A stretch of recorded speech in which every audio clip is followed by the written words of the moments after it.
అన్నమయ్య సంకీర్తన నమస్కార్య అన్నమయ్య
చెవులో నేరు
మరి మీ ఇష్టం. ఎందుకంటే భగవంతుడికి అంటే భగవంతుడి కృప ఎంతమంది ఉంటాయో అంతమంది వస్తారు.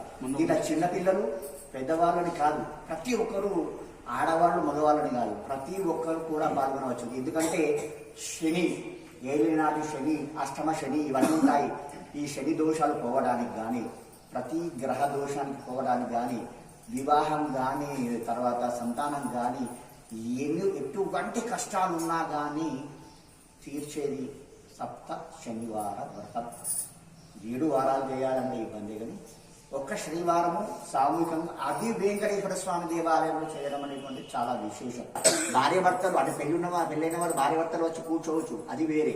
కానీ పిల్లలు వివాహం కాని వాళ్ళు ఉంటారు, వాళ్ళు కూడా వచ్చి కూర్చొని వాళ్ళు కూడా సపరేట్గా మండపం ఏర్పాటు చేసుకుని వాళ్ళు కూడా శనివారం వ్రతం చేసుకోవాలి. ఖచ్చితంగా కోరిక నెరవేరుతుంది. ఇది సత్యం.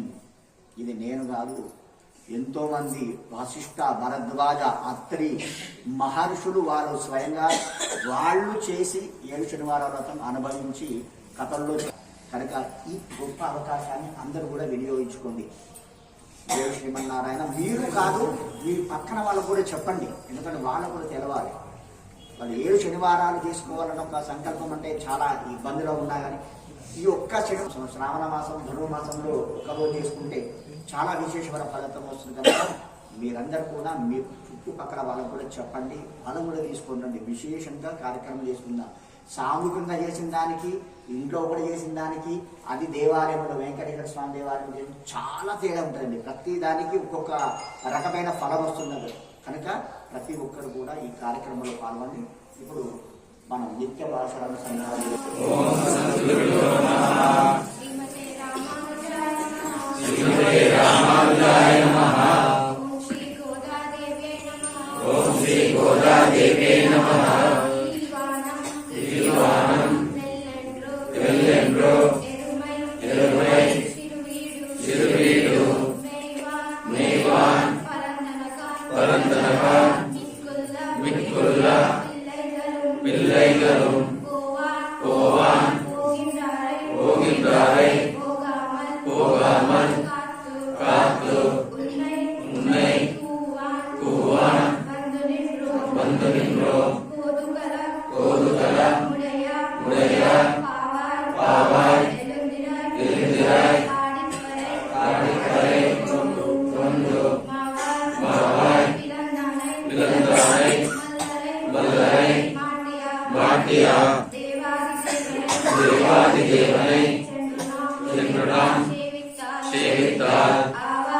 శ్రీ గోదాదేవ్యై నమః. ధనుర్మాస ఉత్సవంలో నేడు 8వ రోజు. మనం 8వ పాశం స్వామివారికి అనుసంధానం చేస్తున్నాం. 8వ పాశంలో అమ్మవారు మరొక గోపికను నిద్ర నుండి లేపుతుంది. అంటే ఈ రోజుకి 3వ గోపికని నిద్ర నుండి లేపుతుంది. ఏమంటుంది అమ్మవారు అంటే, కీల్వానం వెళ్ళెండ్రు అంటే తూర్పున సూర్యుడు ఉదయిస్తున్నాడు. తూర్పున సూర్యుడు ఉదయించే సమయంలో కూడా నువ్వు ఇంకా పడుకోలే ఉన్నావా అమ్మా అని అంటుంది. మళ్ళీ నందగోపవనంలో పొద్దున ఆవులతో పాటు గేదెలు కూడా ఉంటాయి కదా. ఆ గేదెలని తినడానికి తీసుకెళ్లే ముందు ఒక చిన్న దాంట్లో కట్టేస్తాడు. దాన్ని మనం బీడి అంటాం. ఆ బీడిలో కట్టేస్తారు. అంటే అది ఉదయం సూర్యాస్తమయం కాగానే ముందు అక్కడ కట్టేస్తారు గేదెలని. అక్కడ గేదెలను కూడా కట్టేశారు. నువ్వు ఇంకా నిద్ర నుండి లేవలేదమ్మా అని అంటుంది. అట్లనే ఉదయం అక్కడ ప్రజలు అందరూ కృష్ణనామ స్మరణ చేసుకుంటూ స్వామివారి దగ్గరికి వెళ్తున్నారు. వాళ్ళందరినీ అక్కడ ఆపి, నేను నీ దగ్గరికి తీసుకొని వచ్చాను, మేమందరం నీ వాకిట ముందుకు వచ్చాము, మేము వచ్చాక కూడా నువ్వు ఇంకా లేవట్లేదేందమ్మా అని అంటుంది. అంటే మీరు వెళ్తున్నారు. అప్పుడు గోపిక ఏమంటుందంటే, మీరు వెళ్తున్నారు కదమ్మా, మీరు వెళ్ళండి. మీరు వెళ్ళేటప్పటికి నన్ను పిలవడం ఎందుకు? మీరు వెళ్తున్నామని అనుకున్నాక నాకు చెప్పడం ఎందుకు? మీరు వెళ్ళండి, నేను రాను అంటుంది. అప్పుడు అమ్మవారు ఏమంటది, అలా కాదమ్మా, వీళ్ళని ఆపి మరి నేను నీ దగ్గరికి తీసుకొచ్చాను, మేమందరం కలిసి వచ్చాం కాబట్టి నువ్వు మాతో పాటుగా మనం వెళ్దాం అని అంటుంది. కానీ ఆ గోపిక ఎలా ఉంటుందంటే, చాలా కృష్ణుడి పైన చాలా ఆసక్తికరమైన గోపిక అన్నమాట. చాలా ఆసక్తి ఉంటుంది. కానీ ఆమె ఎలా అనుకుంటుంది, నేనే వెళ్ళాలా, స్వామివారు నా దగ్గరికి రావచ్చు కదా, ఆయన వస్తాడు కదా నా దగ్గరికి అని ఆమె అనుకుంటుంది. కానీ ఇక్కడ అమ్మవారు ఏం చెప్తుంది, ఆయన వస్తాడమ్మా కరెక్టే, కానీ మనం ఇంత చలిలో కష్టపడి ఆయన కోసం మనం వెళ్తే ఆయన మనం కనికరించి, అయ్యో ఇంత కష్టపడి నా కోసం వచ్చారా మీరు అని మనకి ఏది కావాలంటే అది ఇస్తాడమ్మా, మనం వెళ్దాం ఆయన దగ్గరికి అని చెప్తుంది. అప్పుడు గోపిక ఏమంటుంది, సరే వెళ్దాం, కానీ ఇప్పుడు ఎందుకు, ఆయననే రావాలి కదా అని ఆమె ఆలోచన ఉంటది. అమ్మవారు ఆమెని అట్లా కాదమ్మా, మనం వెళ్దాం, మనం వెళ్ళి మనం కాత్యాయని వ్రతం చేస్తే స్వామివారు మన దగ్గరకు వస్తాడు, మనకి ఏది కావాలంటే అది ఇస్తాడు అని చెప్తుంది.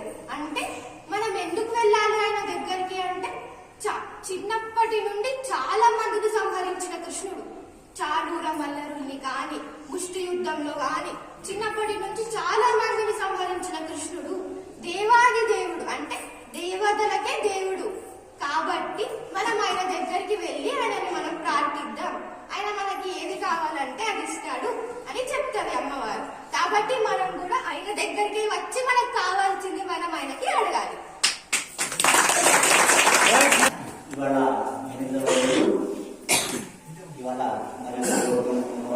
తర్వాత రేపటి రోజు అద్భుతమైన గోపికను రేపటి రోజు నిద్రలో లేపుతుంది. చాలా కాస్ట్లీ గోపిక రేపటి గోపిక. ఇంకొక 4 రోజులు అలా, అంటే 10 మంది గోపికలను లేపుతారు. అంటే ఒక్కరే పోవచ్చు కదా, భగవంతుణ్ణి ఆ లీలలు పొందడానికి, ఆ ఆనందం పొందడానికి ఒక్కరే పోవచ్చు కదా అని ఒక స్వార్థం ఉండాలి కదా. కాదు, అలా ఉండాలి, అందరూ అనుభవించాలనేటువంటి తత్వం కలిగిన వాళ్ళు గోపికలు. అందుకొరకే అందరినీ పట్టుకొని పోదామని రోజుకొక గోపికను నిద్ర నుండి లేపుతూ వస్తున్నారనమాట. ఇవాళ ఆ గోపిక అంటే ఇక్కడ ఆచార్యుడు, గురువు. ఇవాళ ఎన్నో గోపిక, 3వ గోపిక, 3వ ఆచార్యుని నిద్ర నుండి లేపింది అమ్మవారు. జై శ్రీమన్నారాయణ. ఇప్పుడు సాయంకాలంకి మనము ఏర్పాటు చేసుకుంటున్నటువంటి చేస్తారు 7 పిండి దీపాలు చేసుకోవాలి. 7 అంటే మీరు అక్కడ చేసుకుని వస్తే ఏమన్నా అంటే రావడానికి ఇబ్బంది అయితే కనుక మీరు ఇక్కడ తీసుకొచ్చి కొంత తొందరగానే వచ్చేసి ఆ పిండి దీపాలు తయారు చేసుకొని పెట్టుకోండి. 7 పిండి దీపాలు ఉంటాయి. 7 పిండి దీపాలు. కింద పరుచుకోవడానికి ఒక కనుము, దాని మీద కొద్దిగా బియ్యం పోసుకోవాలి. అదేవిధంగా ఒక కలశంలో బియ్యం, ఆ కలశం మీద మనము కొబ్బరికాయ పెడతాం, 3 విజన్ కొబ్బరికాయ. దాని మీద పసుపు కలరు కనుమ పెడతాము. అది ఆ తర్వాత పూజ అయిన తర్వాత దాన్ని మనం ఇంట్లో కట్టేసుకోవాలి. ఆ రాగి చెంబులో ఉన్నటువంటి బీజము మనము వండుకొని తినాలి. ఆ కింద బీజము మీకు పనికిరావు కనుక ఒక కలశమేమో నీళ్ళకి, అందువరకే 2 కలశాలు, ఒక 3 దిగని కొబ్బరికాయ, ఒక పసుపు కనుము, తర్వాత కింద ఒక కనుము, దాని మీద బీజము, దాని మీద కలశం పెడతాం. ఆ తర్వాత గణపతి గౌరీ అనేటువంటివి ఉంటాయి. ఆ తర్వాత ఒక నీళ్ళకు ఒక కలశం, ఇవి తెచ్చుకోండి. మిగతాది మేము అన్ని కూడా నైవేద్యాలు కానీ పళ్ళు పువ్వులు అవన్నీ కూడా మేము అరేంజ్ చేస్తాం. జై శ్రీమన్నారాయణ. జై శ్రీమన్నారాయణ.